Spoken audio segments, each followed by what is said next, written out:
All right. I was thinking this morning, we're in week 25. Next week is officially halfway through the year. We're going to be halfway through the year next week. If you've got your calendar out and you're counting down the days of the production contest, you will notice that we're only 16 days away from the production contest being over. And then you get like a little break, aka probably not. You shouldn't really have a break because you probably have deals that you got to put together anyway. But you can have a break after July 4th. So 16 days. Any other shout outs, any gratitude, anything that you want to share, any announcements coming up that you want to share? This is the time to do it. I'm going to give you like 30 seconds to think through it. Otherwise, we're going to Mr. Zach and we're going to chat with Zach this morning. Announcements, shout outs, gratitude. No, that's awesome. I mean, next time, think of gratitude, guys. But I'm going to go ahead and I'll spotlight do like a Zach. non-important gratitude. I'm Oh, just tell us. grateful for the World Cup. Mexico plays today at 8 p.m. It's always just a fun time. That happens once every 4 years, and it's fun that the games are in Dallas this year. So lots of fun stuff going around. Oh, lucky you. I mean, I'm not going. They're like $1,200 a ticket, but the whole Fair, town is fair. like celebrating, so that's fun. Amped up. Yeah, yeah. Okay, raise of hands. Who actually bets money on this stuff? Are any of you guys like crazy enough for that? Okay, I'll good, watch, good, but good, no good. betting. No betting. Okay, all right. There is I've been flying a lot lately. I'll tell you what, the aviation industry, they are constantly talking about how they lost $100, lost $50. There's some gamblers in the aviation industry, just saying. Apparently not in this group. Um, well, Zach, are you a gambler? I am not blaming. I'm like a table blackjack gambler. I hear that. I hear that. For everyone who doesn't know Zach, Zach, where are you based from? What's your team name? Kind of give us like a little bit of your history because I feel like I know parts of your story, but let's just start from the beginning. Yeah, of course. Well, I'm Zach Castillo from San Antonio. That's our home base, and our team is called Home Base. And so, kind of pun intended on there, but we originally were the Castillo Group. We When did you rebranded. rebrand? We rebranded 2023, or we launched. Well, we launched Homebase name in 2023. We were kind of do a leverage model and it didn't really work out. And so eventually I said, I really love this name. So in 2024 was the official Castillo Group 2 Homebase name. And then we partnered with Place in 25. So then it just, with the rebranding of Place and everything, it just worked out perfectly. But I started in real estate. I got licensed in 2012. So it's been going on 14 years this summer. So I got licensed June of 2012. I was introduced into real estate in 2011 when I was 21 years old. Um, Me and my wife, we You found still in that college? we're still in college. Yeah, I went to Texas Okay. State in San Marcos. And Okay. so we were like we found this really cool student housing development that my wife and I visited at A&M and we thought it was super cool, and her dad is a construction, he does commercial buildings and real estate and builds homes. And I pitched an idea to him to say, hey, we should build this development in San Marcos for Texas State. And I like found a real estate agent, I found the property, and we started developing this idea. We leased it out actually too, and then we realized, okay, this it's not going to work out, so we had to cancel it. But in that meantime, the broker of that firm that I found, he hired me to be on his property management team for student housing. So I did that for a year. And I remember going up to him and asking him, like, hey, Jason, how do I want to make more money. I just graduated college. I want to get married. I want to, start my life. And he said, I can't pay you more in property management. But he showed me his 1099 at that time, and it was like $700,000. And back then, I didn't know like 1099 doesn't mean you take that home. Obviously, I know that now. That's not what we take home as agents. But it when we did that, I was like sold. Like I want to make that much money, and so I was also in that whole Bravo $1 million listing era. So I was very, very intrigued in real estate, and so I said, let's do it. He paid for my real estate license, and I started the real estate side on that on in property management and leasing. And then I got engaged with Mariana, and we moved back to San Antonio. And August of 2013 was when we went with KW. So we've been there. We've been here ever since then. I'm curious, is there a time where you were like, gosh, why don't I just get a 9 to 5? Yes, it did. Okay. I remember it Okay, was so you're actually. normal. Yeah, well, it was a defining moment of my life. So I remember we moved back to San Antonio. Um, I was 24 at the time. And I was the youngest person in every room. Like I joined when I was in KW, I did Ignite, and I was 24 while everyone was in their mid 40s, early 50s, and this was their second or third career. So it was awkward and I felt like I didn't do good and it wasn't a great environment. So I remember signing up for Bold. That helped with mindset and really kind of shift my brain a little bit. But I remember I didn't have any sales. I had like one lot deal and then one family deal that Mariana's aunt, I helped her sell her house. But besides that, for 6 months, I had no other sales. And I had to ask myself, do I go get a job, a 9 to 5 job, a salary job, and I actually applied and got offered an assistant manager role for an apartment complex of a student housing. So I kind of went back to what I was comfortable with, but I was gonna get like $14 an hour, and I just didn't feel good about that. And then I remember I said, well, I applied for a buyer agent role and I didn't know if I was going to get it yet. And I asked her and I said, hey, am I going to get this job? And she said, I can't give you that answer. I'm still interviewing. This is the KW career visioning process where everybody took like 10 interviews to say yes. And so I had to make a decision and I said, I don't want to ever feel like I'm regretting this decision. And I wish I would have been in real estate. So I said, I'm just going to jump all in. And I went into real estate and it worked out. So the first 6 months, do you feel like you put in like 40 to 60 hours, or what do you think? No, Um, no, I was okay, living okay. So that you weren't realtor okay. So lifestyle of like showing okay, up, and it getting in wasn't whenever I working. wanted. Yeah. I mean, I subscribed to like expireds and for sale by owners and doing all that, but I really wasn't putting in like the hours I should add. But I also didn't have any guidance or mentors or anything. Like I was doing this all by myself, like completely by myself. When did that shift for you? I Um, mean, did it ever? I once don't know. it did, and I think I think once I hired a coach. Once I joined the team, I was a buyer agent. Being around other people was helpful, but then I hired a coach within that first year, and I was paying $1,000 a month. So that accountability of I need to make this work because I have this fixed bill. That's when I feel like it started changing, and I was very big on my financial thermostat. Like that, I learned that. It's probably my biggest takeaway from Bold was looking at my financial thermostat and I can set what that is. And then I just have to ensure that I produce in order to hit that number. And so every year we're just raising it and raising it and raising it. And that shifted my mindset and it became a non-negotiable. I'm very curious, Zach, because I looked up your numbers and like it probably doesn't account for all of them, but over the last 5 years, you closed 314 listings.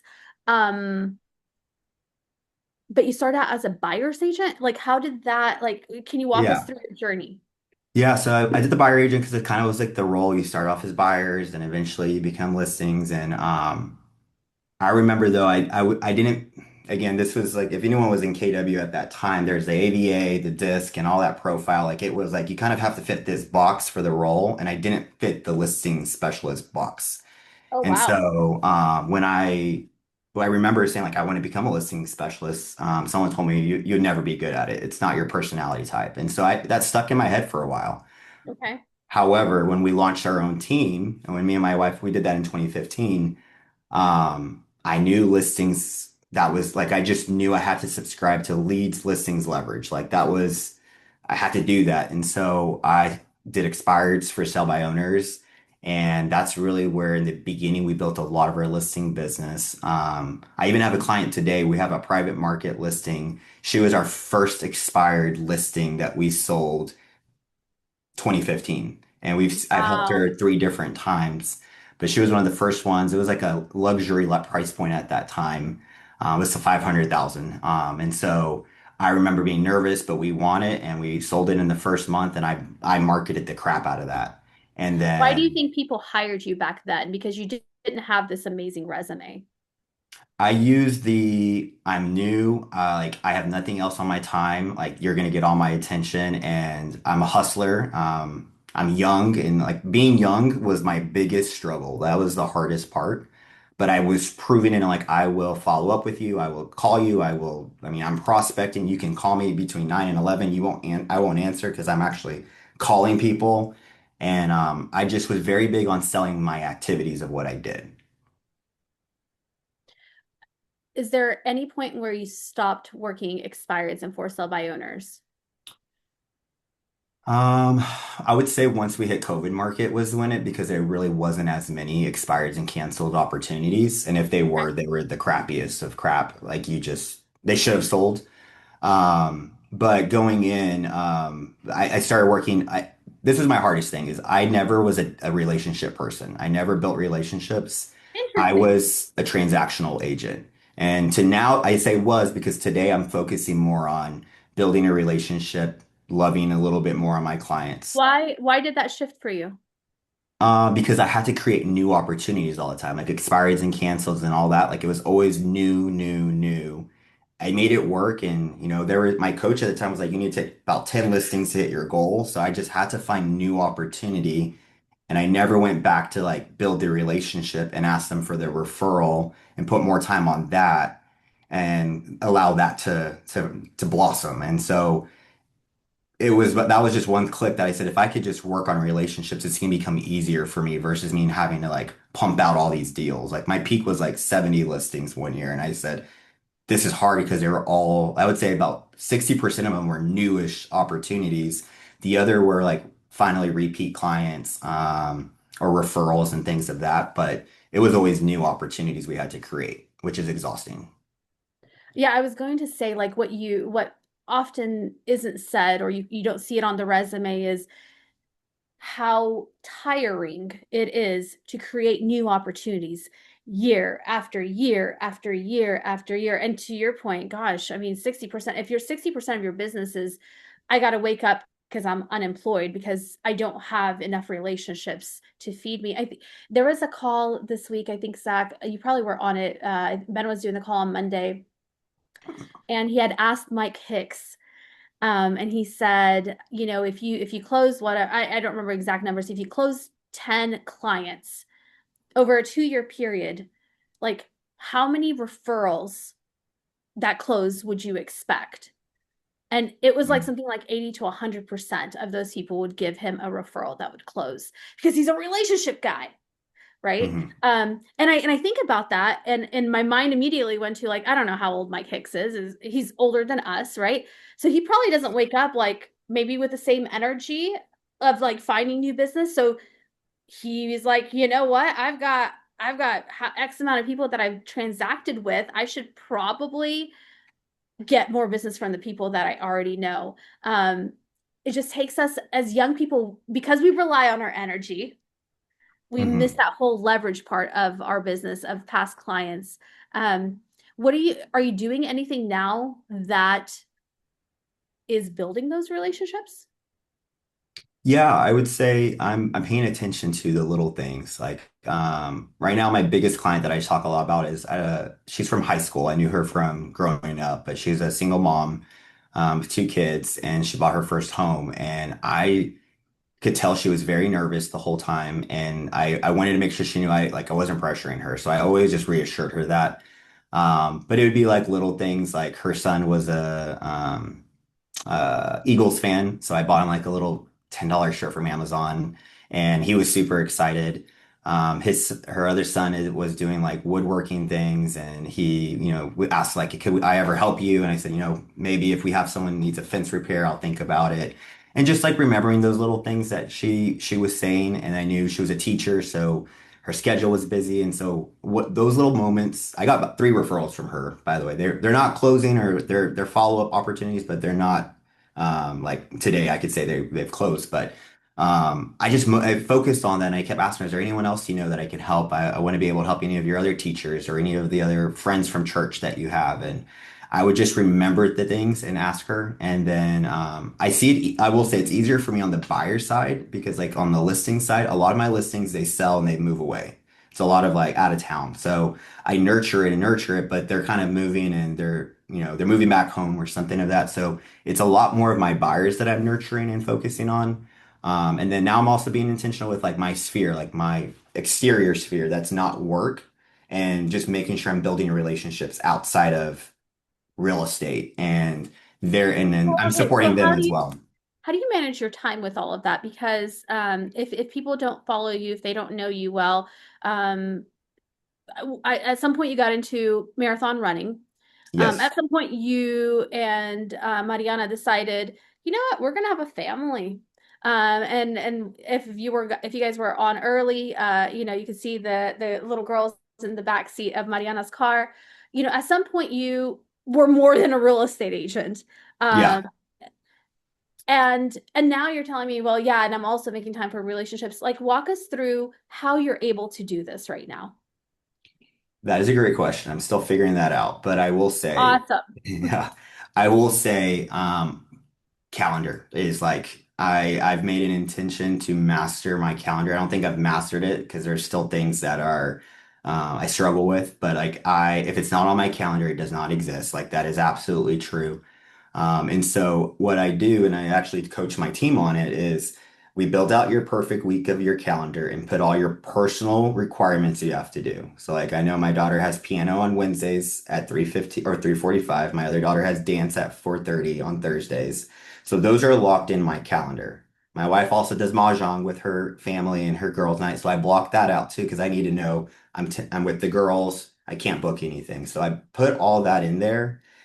So I do personal and then I do my training schedule because I'm doing marathons. Right now I'm doing 29:029, which has been insane. But I went in and I grabbed my training plan and I put it on my calendar and I said, this has to be Okay, locked. can I pause for everyone who has never heard of 29029? When you train, like, is it normal for you to do like I think the other day you did like a I don't know, like a 7 hour hike on your treadmill or something crazy like that? I don't know, I'm just making this up. Yeah. It's not like a I'm gonna go for a 30-minute run, right? Like this is No, kind of it's serious. like the other day I did a full work day on hiking. It was 7 hours, and now I'm in the taper. The event's next Friday. There's a lot of other place people doing it too, which is really fun. But yeah, it's 7 hours. I would say I was out between 4 to 7 hours on the weekend every morning doing something. So it's a very intense. Right now, my life is very intense, but it's tapering down right now, which I'm thankful for. Okay, so we're putting our training because that health part is part of your journey. What comes next after your personal, then your like health training? What else do you put on your calendar? Yeah, so I'm a team operator, so I have to put my operator requirements of like a meeting with my agents, doing my coaching. That's all in there, and I lock that as well. Partner calls, power ups, any of the cadences that we have. And then once I take that off, I don't have much time left to really make everything work. So I have to be intentional with the time I have available. So that's why I do lead gen. Like I will say scripting and being very high on conversion is important for me because I have to be a good converter. If not, I'm going to waste too much time on the dialer calling too long because I don't have that much time. And then I have appointments that I have to go on and all those different things. So it's really much I have to live by my calendar and it's always up on my screen just so that I don't forget what's coming up next. Do you ever feel like you're just like, I don't know, going through the motions, like serving the man? Like, or does it feel like a life by design? Like, how does it feel to you? Because sometimes you can be scheduled out and it just feels like, ugh, all this discipline. I think there's freedom in this structure, to be honest. I know that's like it contradicts each other, but I don't have to think about it. I just go look and say, what do I got to do? Sounds good. But I'm also in control of it. It took me a while to change my mindset of I'm in control of my time. I felt like I had to meet my clients. I had to do these things. I always had to be there, but really I'm in control of it. And if I need to move things around, first, my family is a priority. So like that's number one. I won't say no to that. But also my wife's in the business. So we have to have conversation. We have to say, okay, you're doing this, I'm doing this. Let's make this work. We do have childcare that we have that we'll lead along on our childcare. But that's also accountability. If I'm going on an appointment on a Saturday and I'm hiring a babysitter, I better convert that person because if not, I paid $100 for a babysitter to do just watch my kids and I didn't create income. So I'm creating these rules around it, but also I'm in control of it. But I'm also very clear, and this is probably, my biggest thing is what do I need to do to win? I just need one new client every week. If I get my new client by Tuesday, I can chill a little bit. I can relax because I got that new client. I'm trying to lay up the next client for the next week. But if I get one new client, awesome. If it's a buy sell, sweet. I bought myself another week. Doesn't mean I'm stopping. It just if life like next week I'm gonna be out. I have 29 or 29, then I have a cruise right after for our family vacation. So if I can lay up and say, okay, I need two listings or two clients this week, that makes up for that. So I'm very intentional about what I'm winning. And my goal is can I win it by Wednesday? Because if I win it by Wednesday, I get to relax the rest of the week. I really, really like that, guys. Like, okay, what's the goal? Like, what's like, how do you win and by when? That's win by Wednesday that's super. Do you want it signed by Wednesday or do you want to just like go on the appointment? Just so I'm clear. I mean, if it's like I'm going on an appointment waiting for it electronically signed, that's a good win. But I'm also that I'm a very obsessive. I want the signature. I want to update it in brevity. I want to see it, and then I want to say I'm good, and I check out. And so, like today, I have a listing today. My goal is to sign it, and then I can chill for the rest of the week. So it removes the pressure of having to be on all the time. I like that. And it's not like you're just like hanging out the rest of the week. No, I'm just You're just not operating from the pressure of I need this a client. Where is that client yeah. coming from? Yeah, and I go back to like my training. Like it's like after I get a good run or a good hike, I feel really good. I'm like, okay, I got that done. I can eat like on my 7 hour hike, I burnt like 2,500 calories. I could eat a little bit and it's not going to hurt me at the end of the day. Like I can do these things because I've earned the opportunity to do it. When I don't earn the opportunity to do it, that's where I have to have really serious conversations with myself. Okay, so I'm curious then. Why, like other people would say, okay, I just won by Wednesday. Why don't I use that momentum to get the next thing? Um, do you ever do that, or does that burn people out over time? Or like what have you found to be successful?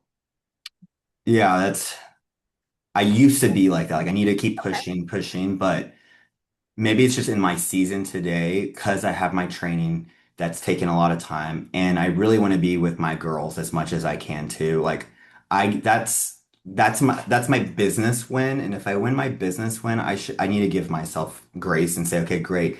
Don't lose your personal side too. Because I could keep working and going, but that would mean my daughters don't get me. And so I, What if I you're also want to really win. behind? What happens then? If I'm really behind, then I mean, like yesterday, I'm behind. I got on mass action day. I usually wouldn't have jumped on that, but I said I'm going to do it. And I spent all day going through and I felt good. We brought up our briefing score by 20% as a whole team. And that to me was a great win. And I said, okay, that was good. We moved opportunities and things of that. So like I will go and do more activities to catch up. But I'm okay with pain. Like that's one thing too. I will do the hard things if I need to. I just I got to love schedule it. I just got to put it on my calendar. that. Amen. I'm going to open it up. And does anyone have any specific questions, either for yourself, for your team, anything like that? Because I mean, obviously, I could keep asking Zach questions because I Yeah. love learning about what's working and what's Yeah. not working. Well, Uh, to answer Kevin's question, yeah. that in College Station, it was Aspen Heights. There's like these house apartment complexes, and it was like you rent out a house, but you still have an apartment complex setting. You have the pool, everything a student complex has. So I thought that was really cool. That was the development we tried to bring to San Marcos. And funny thing is, we didn't win at it, but all these other companies won at it, which is awesome. Jeldy asked, what do some of these conversations with yourself look or sound like? That's a great question. So I'm a huge journaler. I've journaled for over a decade. And so it started off in like a little red moleskin. Now I have a remarkable. And so I go in and I'm reflecting on how my day was the day before. I start off with gratitude, three pieces of gratitude that I'm grateful for. And then I'm just having conversation. What did yesterday look like? What lessons did I learn? Where did I fail? And then I'm going in and I'm big on manifestation too. So I'm like, okay, who do I want to become and what do I need to do today to become that person? So I will say what a lot of what Chris talks about on Fridays, I'm implementing a lot of that. And then I'm also a huge AI person. So I put all my journals, and probably people wouldn't do this, but I put all my journals in AI and I ask it questions and I'll go through and say, here's what I'm working through based on what I've been writing. What are some lessons that I should be focusing on? And I'm usually doing that on my hike, just going through and helping me, uncover something that's blocking me or something to also celebrate as well. I'm curious, did you grow up like this? Like this is this just like a natural thing that your parents did or that you saw modeled for you? Um, No, I'm like, if you meet my family, I'm the black sheep of my family. Like I'm completely different. But I think it was because, um, I love my family, but they're like in a default thinking and like, I want every opportunity I can go for and I want to go after it if I choose to. And I just have decided to be like that. And I think it was just, I don't know, it just naturally just happened that way. But then I've also started feeding my brain these things too. I love that. I love that. If you were your younger self, what would you have done differently? That's a great question. I go back to that a lot. I would have removed the pressure that I needed to figure it all out then. I was in my 20s thinking like my life was over when things were happening. And I'm like, no, come on, little Zach, you got a whole decade until like life starts to get all like really, really starts. And so I think it was just I made things so much bigger back then that they were not that big of an issue. And I also made my identity being real estate. And I think a lot of us do that. And I don't think it's bad, but for me, it was bad. And I didn't have, there wasn't Zach outside of real estate. And I didn't know who that was. That's why now the marathon, the fitness, the health, all of that was me finding out who I am outside of real estate. And it was a quote from Jason Kelsey on one of his documentaries. And he said, I'm a dad, I'm a husband, I'm a brother. I just happen to be a professional football player.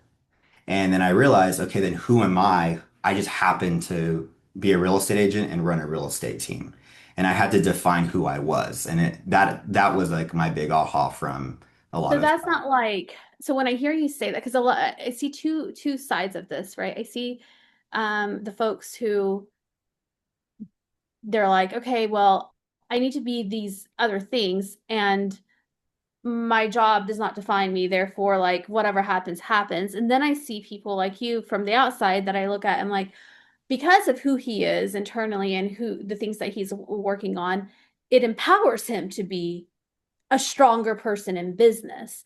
Like, how does that mindset shift for you? Other than, I guess, you have responsibilities. You have your kids, right? You have Mariana, right? Like, I guess you have if you didn't have those responsibilities, like at what point would you have thought, man, like I'm doing this for me, not in spite of hating my career or whatever. Yeah, well, I will say like when the market shifted and started declining, I know, you looked at my past 5 years, but what you didn't see is actually there's a decline in that. It started off high and then it started going in. I had to really look and say what was going on, and I was just too much focused in work. That's all I thought about. That's all my brain was using, and that for me wasn't healthy. And that's why I had to like really find out what are these other things. But then I learned I could do hard things. I could run a marathon with cramping quads like for half of it and still finish off and get a PR. Like I had to teach how do I win in something I can control that's outside of my business. And then I take those same fundamentals and apply them into business because it's the same exact, they're the same thing. Consistency over time will get you the results you want. As we wrap up, I want to ask Chip's question. But right before we go to that, how many hours, if you had to guess, in a week are you working today? Just overall across the board, whether it's operator stuff, whether it's your real estate stuff, if you had to guess. Yeah, really, I'm probably at 30 to 35 hours. I'm not 40 hours. But like when I looked at my calendar, if I really pull it all out, it's about 30 hours. Got it. Okay, Chip's question. What do you wish you would have started earlier in your business doing that you didn't do enough of in real estate? That's a great question, and it goes back to the relationships. I wish I would have looked at my clients back then as relationships and not transactions, and just really focus on them. Very much like what the place buyer guide is like, what the seller place guide is like. It's all about you, it's all about your dreams, and just get to know them a little bit more and stay in contact with them. I was like, they closed, and I would call them every maybe year, and it would just be like transactional. But I wish I could have known. There are some that I did, and they're still my friends and still my clients today, but I had so much transactions. I could have done a lot more back then. So that's what I would have done. I love that. I love that. Zach, you're awesome. It was really cool to get to know kind of where you started and how you did it. Where are you going? Where, as we wrap, where do you want to go with all of this? Like, do you have something in mind? Like, just since you brought us through your journey? Yeah, I mean, I think at the end of the day, I do want to live a life by design. And I want to make sure that, I'm always growing somehow, some way. And I'm going to do another crazy endurance event, probably not 29 but I just want to, keep doing this. But right now, my daughters are my main focus. I want to be able to fund the life to be with my daughters as much as I can. I love that. Good for you. Good for you. All right, gang. We'll see you next week. We appreciate you, Zach. You have a great time on your endurance thing and then on your cruise. I'm so glad you got us in before that. Yes, Well, no, it's you'll have to give good. us an update on how it Oh yeah, went. wish myself luck. There's a lot of other place people doing it. I'm sure we're all going to post about it, but wish us we're going to be doing something very hard for 36 hours, and it's a little scary, but it's also fun. So y'all have a good I one. love that. I love that. I love that. Well, awesome. You guys have a good rest of your day. We'll see you later. Bye, guys.